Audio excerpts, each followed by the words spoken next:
Hey, Garage Logic fans, MISCHKE here, slipping in ever so briefly to mention that I have a podcast that comes out every Wednesday and every Friday, twice a week now. The show is pretty much about everything you care about and are interested in and need in your life and want to know more about. I tailored the darn thing specifically to your liking. I tailored it to your loves, to your true passions. That took a long time. I'm spent. You know what I'm saying? Absolutely wasted.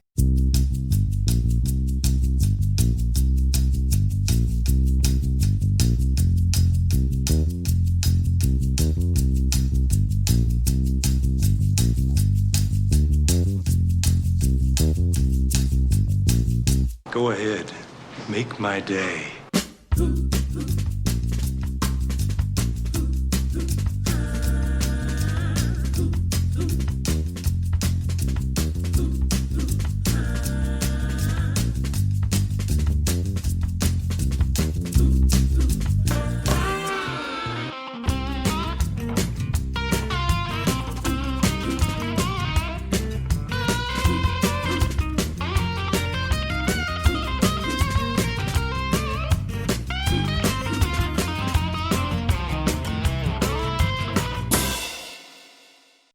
Pull those pistols or whistle Dixie. When you hang a man, you better look at him. It's a hell of a thing, killing a man.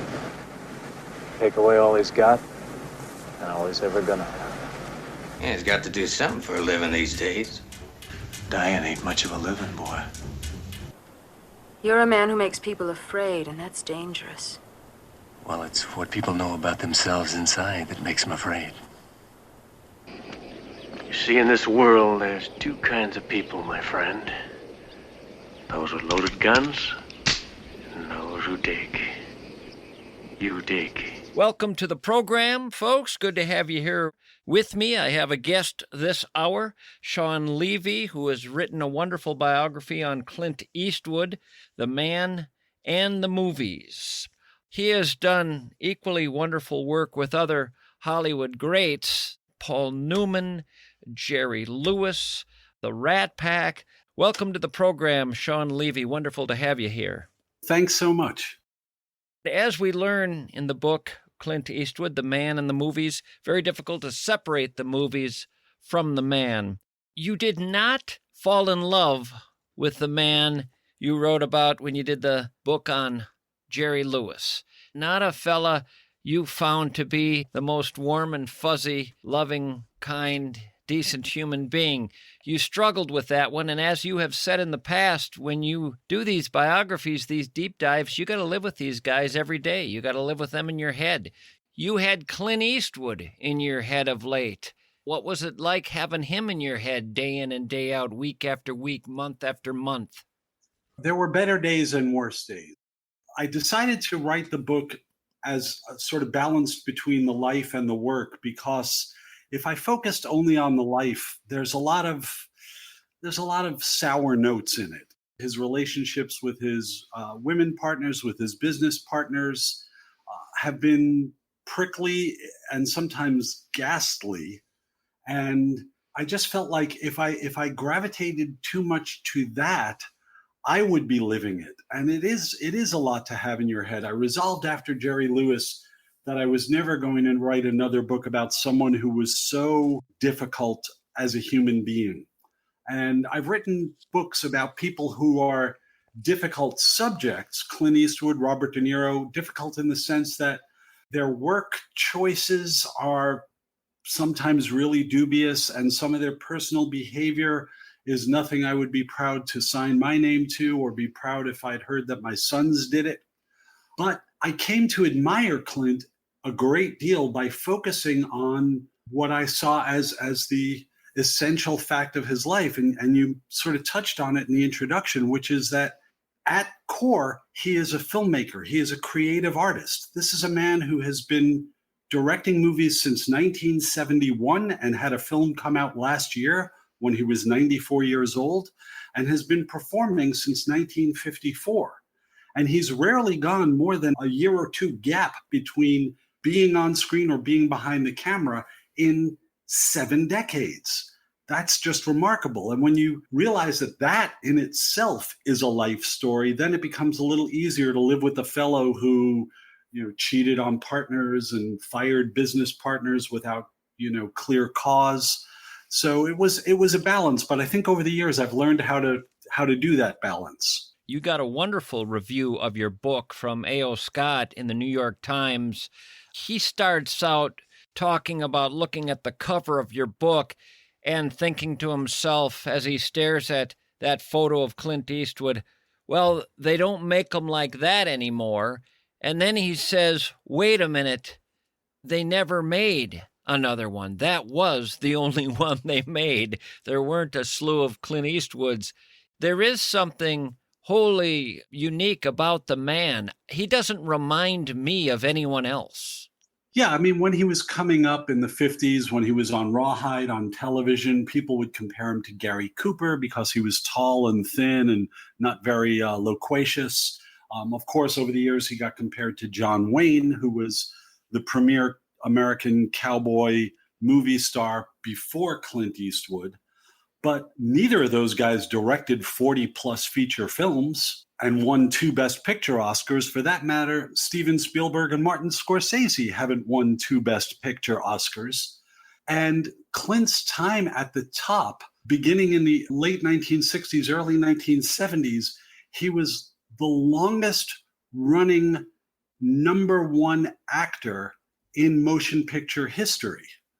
But also during that time, directing important films. If we look to where his popularity as a screen presence died off in the mid to late 80s, by then he has directed High Plains Drifter, The Outlaw Josie Wales, Play Misty for Me, Pale Rider, Bird. He had 2 important careers at the same time. Nobody in American movies has ever done that. I'm thinking of the times he would just utterly surprise. His film Bird about Charlie Parker seemed to come out of nowhere. I mean, if you knew Clint and his love for jazz, it probably would have made sense. But I remember going to that and really wanting to reevaluate my sense of who Clint Eastwood was. Of course, since then, he's surprised again and again and again. Now, he's also had this workaholism and this ability to be healthy and have his brain working just fine. Decades passed when other people have hung it up in Hollywood. Absolutely. One of the great things I learned about Clint Eastwood is that starting in the 1950s, he was eating health food. What we would consider now sort of a normal, healthy diet was actually quite avant-garde at the time. There are articles when he's on Rawhide starting in 59, 60, interviews with him, visits to his home, where they talk in quotation marks about his diet with such unusual things as yogurt and wheat bread, how he had to travel across Los Angeles to health food stores. He's always been a fitness buff. He started practicing transcendental meditation at least once a day in the early 1970s. And as far as I know, he still is a daily meditator. So he's taking care of the vehicle that he walks around in. And that's part of it. But he's also driven by different sort of concerns or levels of curiosity. You know, in the 70s, he's making action movies and kind of franchise movies, the Dirty Harry films, his Westerns, which often riffed on the spaghetti Westerns that he made in the 60s with Sergio Leone. But then in the 80s, he became interested in films about making art. So you have Bronco Billy and Honky Tonk Man and Bird and White Hunter Black Heart, which are all about flawed artists. And then later on, he becomes very explicit making movies about the cost of violence on the soul of somebody who commits violence. Movies like Unforgiven and Mystic River and American Sniper. So he's not only stayed fit, he's stayed curious. And you can really see sort of he goes through periods, the way we talk about Picasso's pink and blue periods. Clint has had different periods as a filmmaker, whether he's on screen as a performer or producing and directing. And I think the chance to keep going gets him up in the morning. And I think that he's been blessed with a good vessel to walk around in, and he's taken exemplary care of it. I remember at one Academy Awards show, he introduced his mother, who he had brought. She was sitting in the audience, and she was in her mid-90s. I don't know how long she lived. Do you? She lived until 97. Okay. So he's 95 now. And he was, as far as you know, working last year. In 2024, he was actually showing up to work at age 94.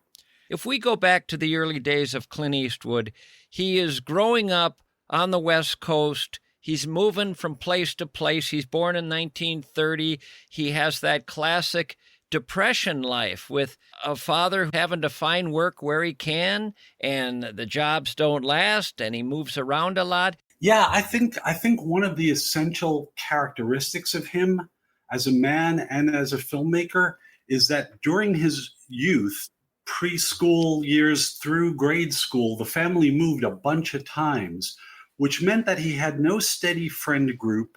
He was always the new kid. He was tall and shy, which kind of made him a target for bullies. And he learned a kind of self-reliance. And the two things that most gave him solace and comfort during those years were communing with nature. One of his grandmothers lived on a farm in the East Bay of California, and he spent a lot of time there. And the other was his mom taught him how to play boogie-woogie piano. She was a Fats Waller fan, and she had played piano as a girl and young woman. And Clint found that he could sit at the piano and kind of express his emotions, get pleasure. When he was older, he would play at parties and stuff and meet girls that way. So he learned the outdoors and creative activity as crutches to get through life. And of course, then those things become central to his professional career. His love of jazz, which is deep rooted. He's on the board of the Monterey Jazz Festival. He's performed at Carnegie Hall as part of a night of Clint Eastwood in jazz that was put on in the late 90s. You mentioned Bird. He made a feature-length film in the mid-1980s with Forrest Whitaker, who was virtually an unknown actor in the lead. And it's a film about an avant-garde jazz musician that comes to a terrible ending. It's really long because Clint insisted that the music performances be given their proper depth and space. And you look at that film, it's like, who was making a movie like that at American movie studios in the mid-1980s? The crazy answer is Clint Eastwood and only Clint Eastwood.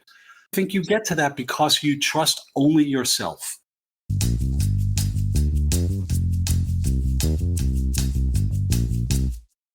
When it comes to residential memory care for a parent or for a grandparent or a spouse with dementia or Alzheimer's, you want more than just a place for them to comfortably stay.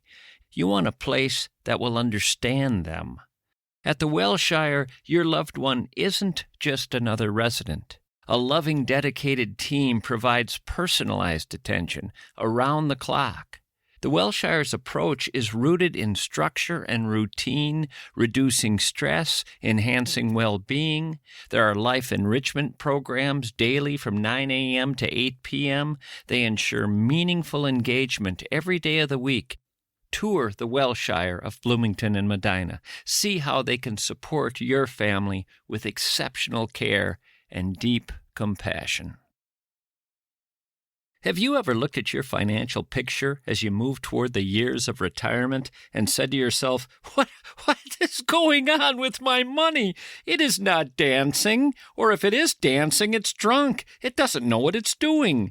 If you worked with Josh Arnold, your money would not only sober up, but it would start moving with grace and skill, doing a little cha-cha, maybe a shimmy, perhaps a bona fide moonwalk, under the careful, experienced eyes of Josh Arnold, your money's dance instructor. And here's the fun part. He gives you 48 minutes free, a 48-minute consultation free of charge. Call 952-925-5608. Watch your money dance like Fred Astaire, like Baryshnikov, like Gregory Hines, like Beyonce, like Jagger. Investment services offered by Josh Arnold Investment Consultant, LLC, a security and investment advisor. Past performance is no guarantee of future results. All investments involve risk. Tommy MISCHKE is a paid endorser. I've always managed to try to find ways to incorporate it into films. I've done movies where I've used country western music, and I've done movies with classical music, and you name it. But jazz is always back to the first love. I remember the first time I learned that after watching a movie that he had done the entire score of it, that he had written all the music for it. Once again, I said, wait a minute, there's a difference between messing around on the piano and writing the score for an entire movie. This guy really has some skills I was unfamiliar with. And of course, by the time he has more directorial Academy Awards than Scorsese, okay, I sold this guy short when he was Dirty Harry. He came to acting sort of from scratch. He hated performing in front of people. He only did it once in middle school. When he was in the Army in California in the early 50s, there were these young Hollywood guys also in the Army who said to him, "You've got the look. You should, if you're not doing anything after you get discharged, you should come to LA and take a shot." And he learned acting from step one in his mid to late 20s. That was the heyday of method acting, where you were supposed to mine your own emotions and find a place where your deep emotions met the deep emotions of the character, and then find ways to unlock that so you could perform it on stage or in front of a camera. And Clint Eastwood to this day is never going to do that.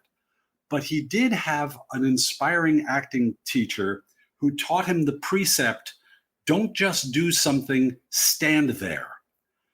Don't just do something, stand there.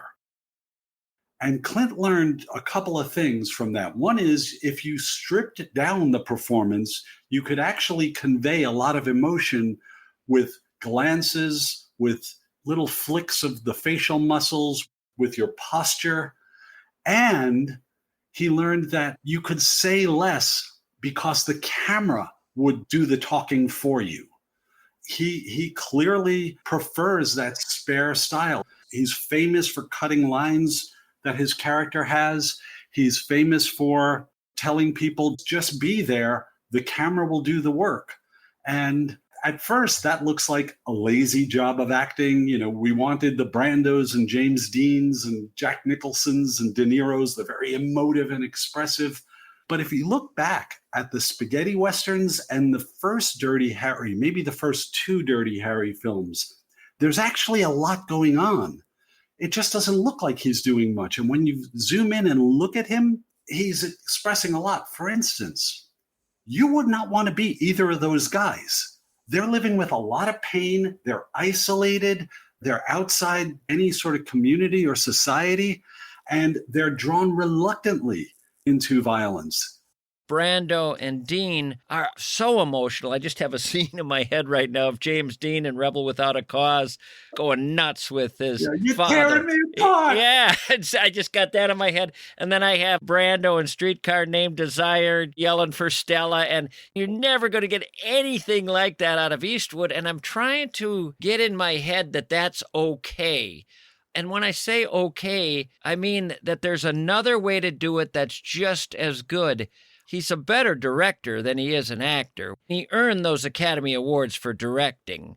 He's not a Brando, he's not a Dean, he's not a Nicholson. I'm not saying he's not a good actor. He became, I think, better and better and better, and he did more with less, as you were describing. I think in later films, I'm thinking specifically of Unforgiven, Yeah. $1 Million Baby, Yes. The Mule. His performances are great. I'm with you there. He was nominated for Best Actor for both Unforgiven and $1 Million Baby, and deservedly so.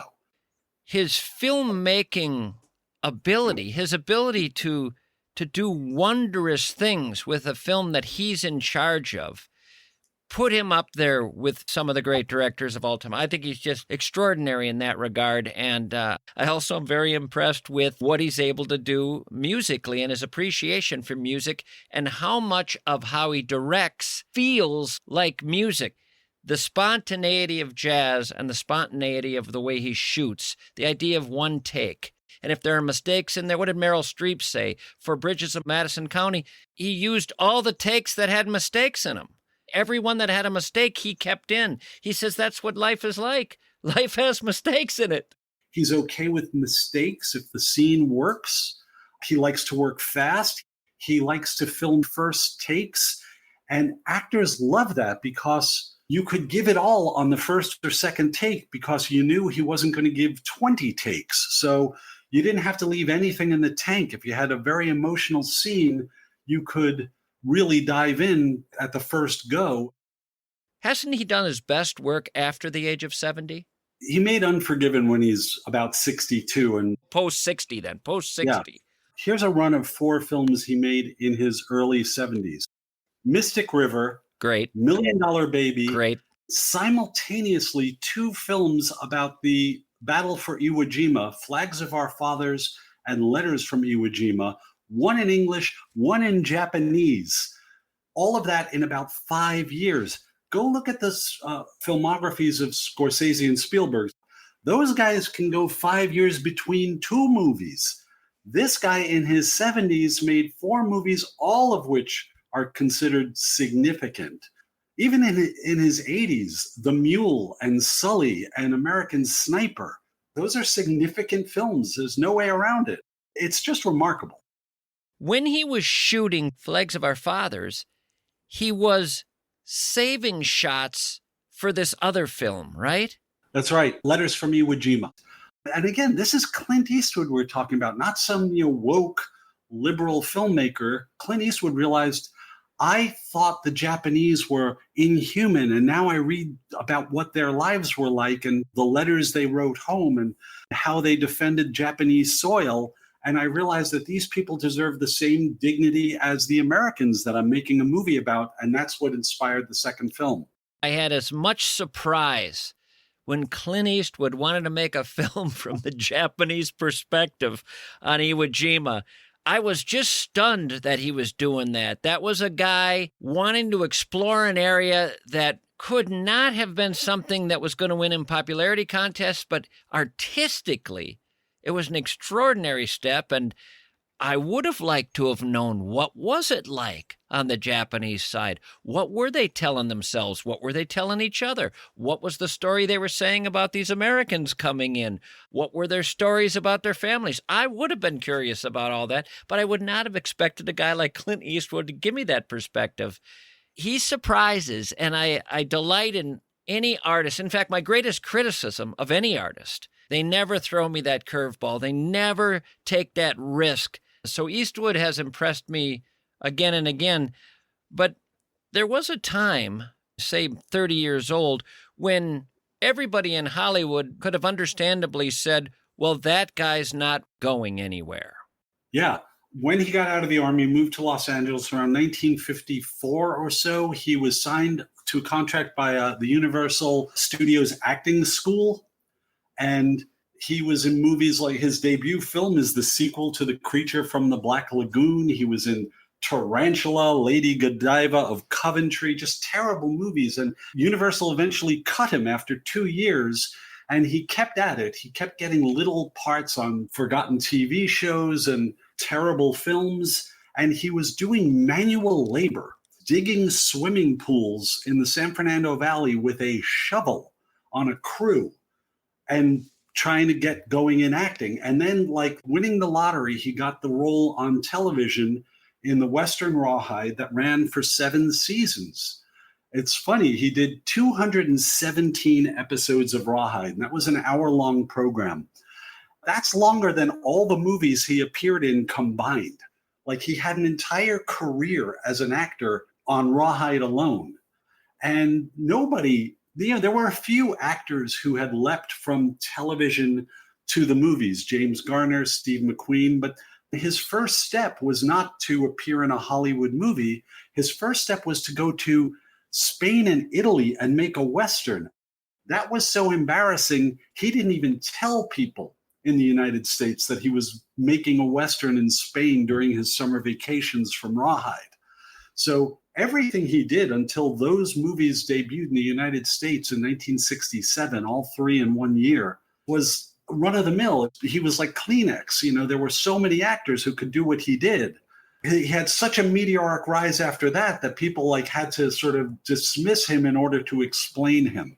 And when the 3 films came, Fistful of Dollars for a Few Dollars More and The Good, the Bad, and the Ugly, when they were released in the United States in 1967, this guy went from invisible to movie audiences to one of the top 10 box office stars in the United States in about 10 months.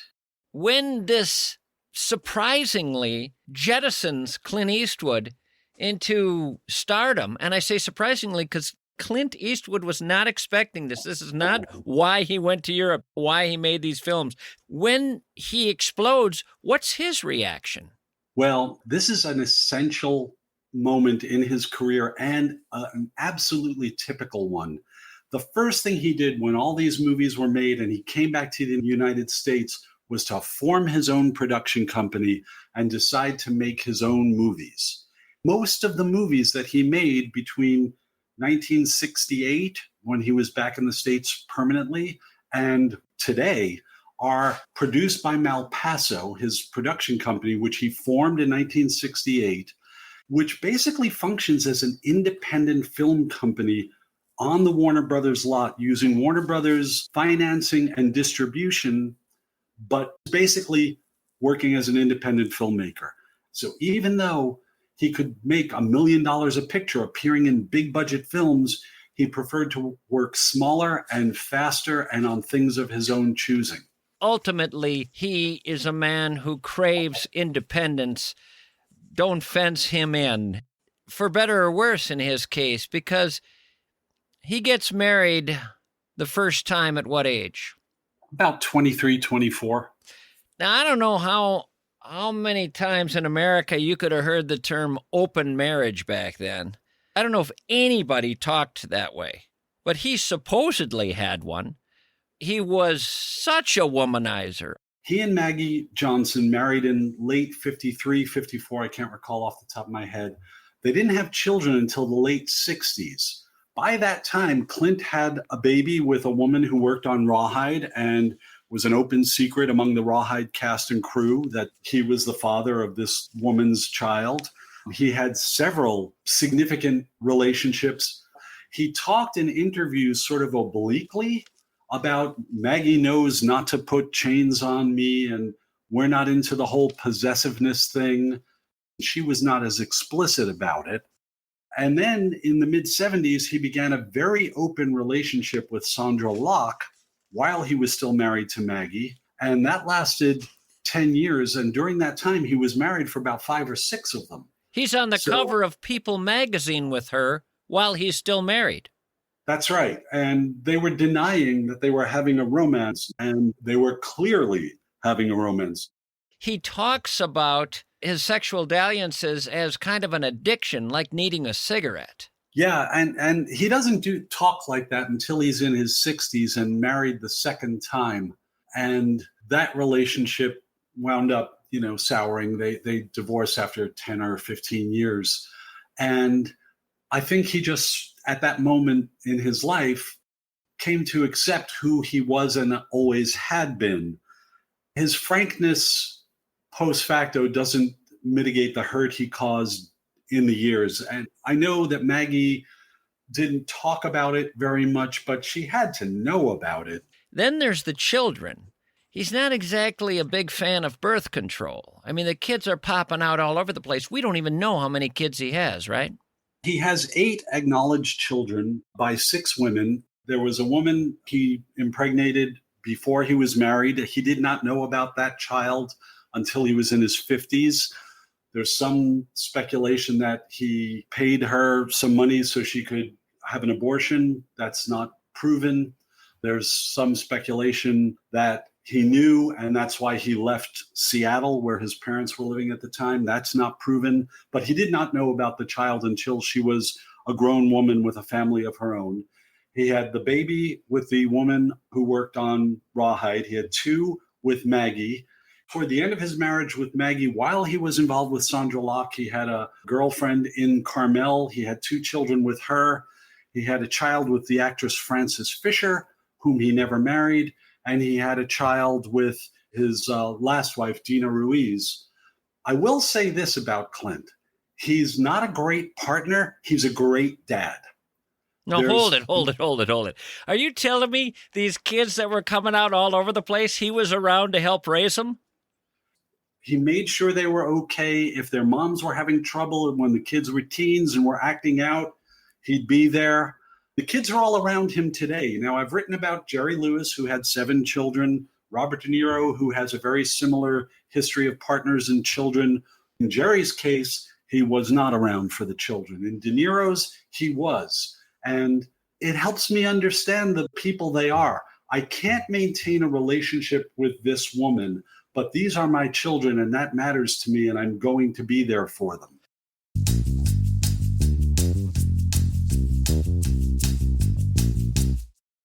Imagine walking into a place where glasses aren't just glasses. They're discoveries. Vintage frames from the 50s, 60s, 70s. Whoa, designer eyewear you can't see anywhere else. Hey, the kind of precision, high-tech prescription lenses that make other optical stores throw up their hands and say, who are these guys? It's Spectacle Shop, people. 4 Twin Cities locations. St. Louis Park, Grand Avenue in St. Paul, Uptown Minneapolis, and the flagship store in New Brighton, where each and every appointment means one-on-one attention. No rush, no line at the counter. Spectacle Shop works by appointment, and customers love that approach. They have their own in-house lab. Most optical stores send your lenses away to be made. Spectacle Shop makes them right there, fast. They've been voted best eyewear shop in Minnesota by readers of the Star Tribune. So book your appointment today. See the difference when someone truly sees you. Spectacle Shop. The Fury way of doing business continues to grow. It grows because people like the Fury way. They believe in this customer-focused approach, one that started in 1963. It goes like this: serve all the customers' needs. Do everything you can for them. Work hard, honestly, diligently. Work on their behalf. Get them the best car they can own for the best price possible, and be there afterward if they need you. Develop a bond, a relationship. The Fury way has resulted in Fury moving from South St. Paul to adding Stillwater, moving from Stillwater to adding Waconia, moving from Waconia to adding Forest Lake. Fury's latest dealership is Fury GMC and Buick in Forest Lake. So now it's Fury Chrysler Dodge and Jeep in Stillwater and South St. Paul, Fury Ford in Waconia, and Fury Buick and GMC in Forest Lake.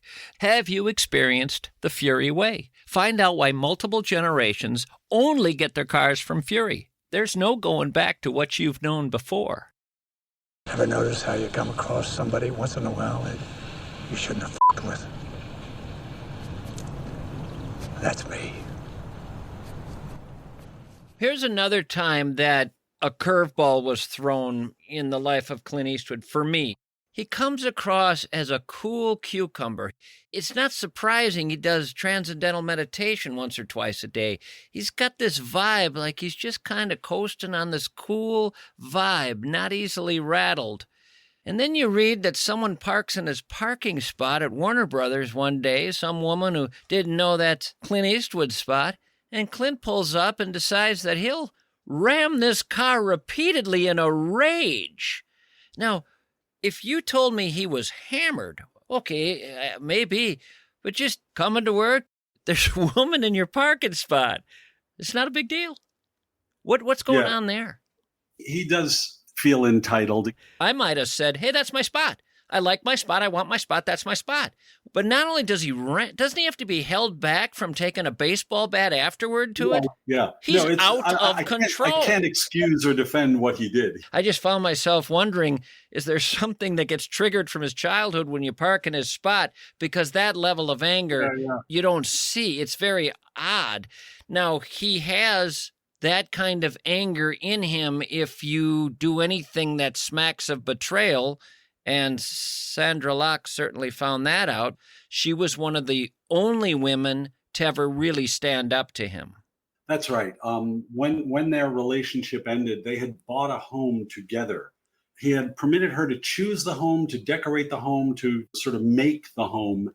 And one day she showed up and her keys didn't work anymore, and all her belongings had been packed up by Warner Brothers movers. So that began years of litigation between the two of them, a palimony suit and then a fraud suit. But she was systematically shut out of Clint's life, Warner Brothers, of the communal lives that they shared with friends with whom they went skiing or celebrated holidays. He's tough that way. Another thing you can learn in your book is the calm and the sense of almost tranquility and peace on the set when he's shooting a film. He doesn't even yell action or cut, doesn't want anything quite that loud to be said. It's just this quiet. And I just picture this Yoda-ish character. He is a cool customer when he's within himself. When he's outside of himself, watch out. Two last things I want to get to. Clint Eastwood directed Sully, right? Yes. And you were surprised to learn, and I sure was, and impressed also, that he had an experience back in the service where he was getting a flight somewhere. It wasn't a military flight. He was a passenger just trying to get somewhere on a military plane out in the Bay Area. And something goes wrong with the plane, and it does a sea landing. I mean, very much like the Sully experience. He doesn't know he's going to survive this thing. The guy goes down in the Pacific Ocean. Yeah, about a mile off Point Reyes, California, when he was about 22 or 23. God bless him, he was a lifeguard and a strong swimmer, and he and the pilot both made the mile swim. They got separated, but they both survived what's technically a forced water landing. And then 60 years later, he directs Tom Hanks in a great little film about Chesley Sullenberger and the forced water landing of a passenger flight where everyone survived landing in the Hudson River. And the idea that there was a competent director in Hollywood who could, from personal experience, make that movie is kind of mind-blowing. And also a man then in his 80s making that film. And it's a great film because even though we know how it ends, you're watching it with tension.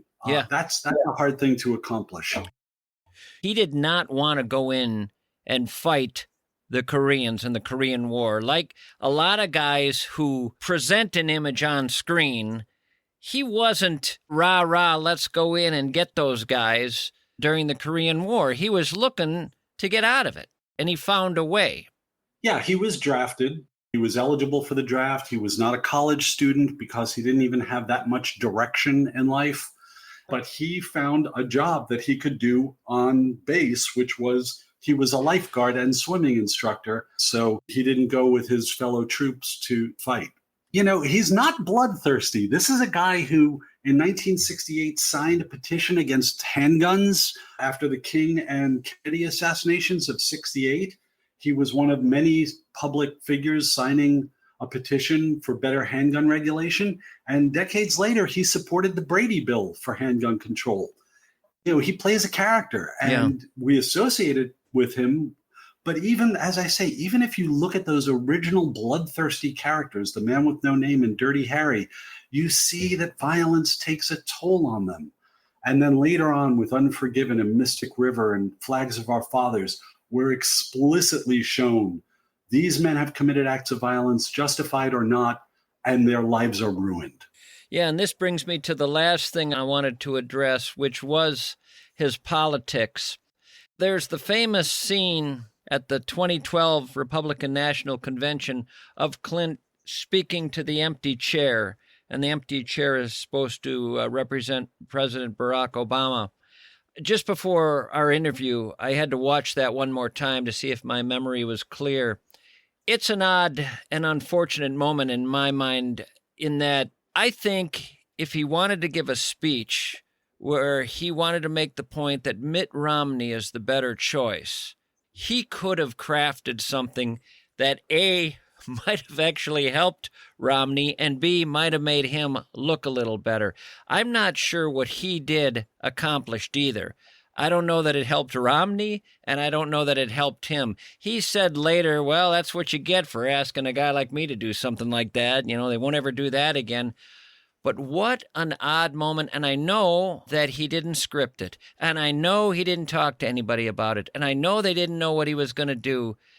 But that's taken the spontaneity jazz thing a little far. Even the jazz musicians probably practice a bit before they go out on stage. I mean, this was just winging it with no tools or weapons in his arsenal. So, Mr. President, how do you handle promises that you made when you were running for election, and how do you handle how do you handle it? I mean, what do you say to people? Do you just, I know people, I just wondered all these promises, and then I wondered about,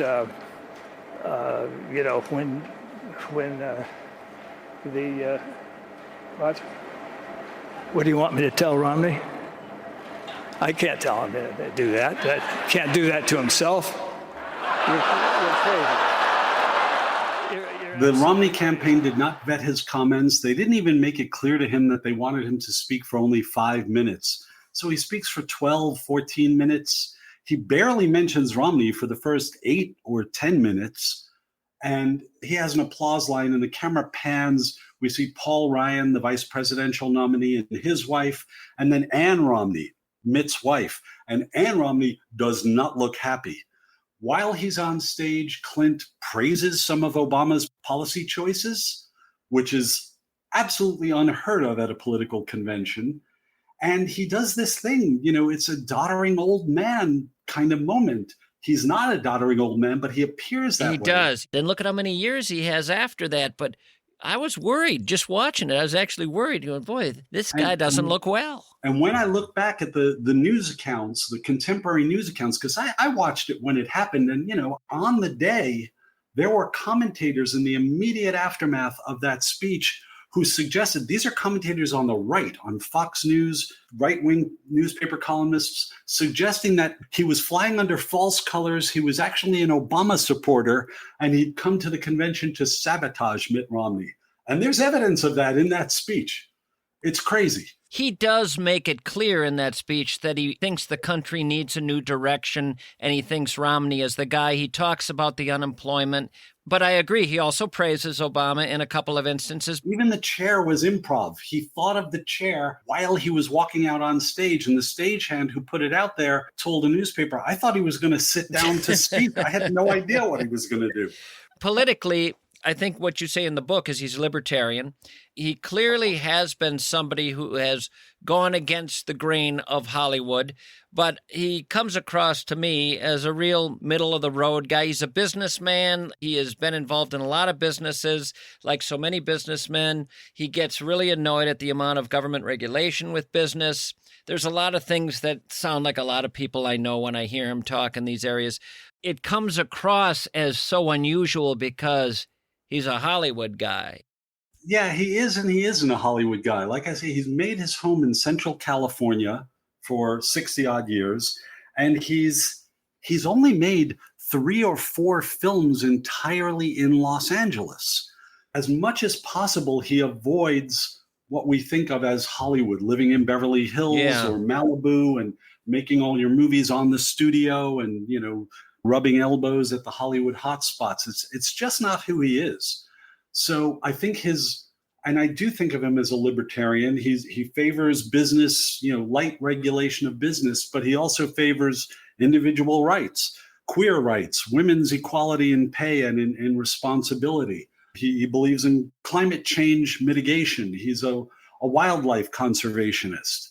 And it's ironic that he did such a wishy-washy job for Mitt Romney, because I think Mitt Romney is exactly the sort of politician that Clint Eastwood would admire, a kind of Eisenhower Republican, more a business guy than a moral zealot. Yeah, if I'm Mitt Romney, I am saying to myself, it's a level of disrespect to not prepare something. It was on the convention managers to execute that. That was a gaffe. But I would anyway. be prepared, but I would also expect to be questioned about my preparation. Yes.